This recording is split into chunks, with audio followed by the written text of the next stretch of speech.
انا سمعت زي غيري ان في كلام على موسيماني، ان الزمالك بيحاول يجيبه عشان يدرب نادي الزمالك. على فكرة المشكلة مش في التدريب.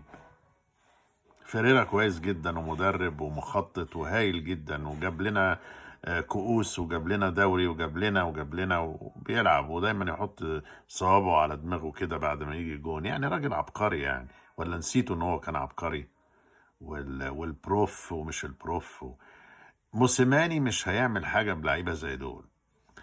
في ناس اتفرضت على الفريق، جابهم اي حد، جابهم بسبب اي فلوس ولا بسبب اي صفقات، وفرضهم على فيريرا. وفيريرا دلوقتي بيتعرض لنقد، ويجيبوا موسيماني. موسيماني مش ساحر، وفشل مع الاهلي والاهلي مشاه. يعني كان كويس وبعد كده ما قدرش يكمل. هيجي الزمالك هيخرف، لانه برضو المناخ مش كويس يعني.